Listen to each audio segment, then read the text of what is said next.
ଜୀବନରେ ଏମିତି କିଛି କଷ୍ଟ ଥାଏ ଯାହାକୁ ବର୍ଣ୍ଣନା କରିବା ପାଇଁ କୌଣସି ଶବ୍ଦ ନଥାଏ। ନୀରବତା ହିଁ ଯଥେଷ୍ଟ ହୋଇଥାଏ। ଯେଉଁ ରାସ୍ତାରେ ଆପଣ ଏକୁଟିଆ ରହିଯାଉଛନ୍ତି ତେବେ ବୁଝି ନିଅନ୍ତୁ ଆପଣ ସଠିକ୍ ରାସ୍ତାରେ ଚାଲୁଛନ୍ତି। କାହିଁକି ନା ସତ୍ୟତାର ରାସ୍ତାରେ କେହି ସାଥିରେ ନଥାନ୍ତି।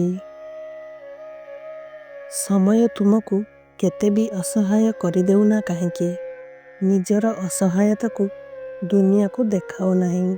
କାରଣ ଦୁନିଆ ଅସହାୟ ଲୋକର ଫାଇଦା ଉଠାଇବା ଠିକ୍ ଭାବରେ ଜାଣିଥାଏ।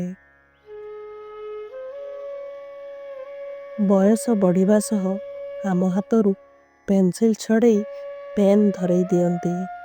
କାରଣ ଏହା ବୁଝାଇ ଦେବାକୁ ଯେ ଏବେ ଭୁଲ କଲେ ଆଉ ଲିଭେଇ ହେବ ନାହିଁ। ସମ୍ପର୍କ କେବେ ବି ଦୂରତ୍ୱରେ ଶେଷ ହୁଏ ନାହିଁ।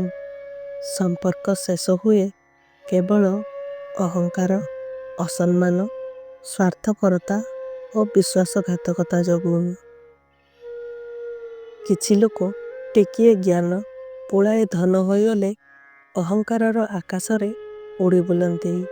ସେମାନେ ଭୁଲି ଯାଆନ୍ତି ଯେ ଫୁରଫୁର ହୋଇ ଉଡ଼ୁଥିବା ମେଞ୍ଚାଏ ଧୂଳିବୁ କେଇ ଟୋପା ବର୍ଷା ମାଡ଼ରେ ତଳେ ପଡ଼ି ପୁଣି ମାଟିରେ ମିଶିଯାଆନ୍ତି। ମିଥ୍ୟାର ଦମନ ପାଇଁ ଭଗବାନ ସବୁବେଳେ ସତ୍ୟର ସାହାରା ନେଇଥାନ୍ତି। ଆପଣ ଯଦି ଠିକ୍ ରାସ୍ତାରେ ଥାଇ ଅସୁବିଧା ଭୋଗୁଛନ୍ତି ତେବେ ବୁଝିଯାଆନ୍ତୁ ଠାକୁରଙ୍କ ଆଶୀର୍ବାଦ ଆପଣଙ୍କ ଉପରେ ଅଛି। ଧୈର୍ଯ୍ୟର ସହ ସାମ୍ନା କରୁଥାନ୍ତୁ, ଏ ସମୟ ଦିନେ ଚାଲିଯିବ। ଜୀବନ ଚଲାବାଟରେ ବହୁତ ଲୋକ କଷ୍ଟ ଦେବେ, ବହୁତ ଲୋକ ବେଇମାନ କରିବେ, ବହୁତ ଲୋକ ବିଶ୍ୱାସଘାତକତା କରିବେ ଏବଂ ବହୁତ ଲୋକ ଭଲ ପାଇବା ନାଁରେ ଅଭିନୟ କରିବେ। ବନ୍ଧୁତ୍ୱର ସୁଯୋଗ ନେଇ ତୁମକୁ ବ୍ୟବହାର କରିବେ। ତେବେ ଜୀବନରେ ସବୁକିଛିକୁ ଇଗ୍ନୋର କରି ଆଗେଇ ଚାଲ, ଦେଖିବ ସମସ୍ତେ ତୁମ ପଛରେ ପଡ଼ି ରହିବେ। ଭାଗ୍ୟ ଯେବେ ମନୁଷ୍ୟକୁ ସହଯୋଗ କରେ, ବଣର ବାଘ ମଧ୍ୟ ସେଇ ମନୁଷ୍ୟକୁ ରାସ୍ତା ଛାଡ଼େ। ସମସ୍ତେ ତା ପାଦ ତଳେ ନତମସ୍ତକ ହୁଅନ୍ତି। ଏଣୁ ଭାଗ୍ୟର ପରୀକ୍ଷାରେ ଯିଏ ଉତ୍ତୀର୍ଣ୍ଣ ହୁଏ ସେ ନିଶ୍ଚୟ ମହାନ ବନେ। ସେଥିପାଇଁ ଭାଗ୍ୟ ଓ ଭବିଷ୍ୟତ ଜୀବନ ମୁଦ୍ରାର ଦୁଇଟି ପାର୍ଶ୍ୱ ଅଟନ୍ତି।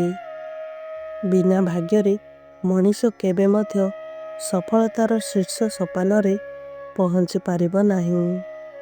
ତେଣୁ ଗୋଟିଏ ମୂର୍ଖ, ଅଶିକ୍ଷିତ ବ୍ୟକ୍ତି ମଧ୍ୟ ଭାଗ୍ୟ ବଳରେ ପଦପଦବୀରେ ନିଯୁକ୍ତି ହୋଇ ଖୁସିରେ ଜୀବନ କାଳାତିପାତ କରିପାରେ।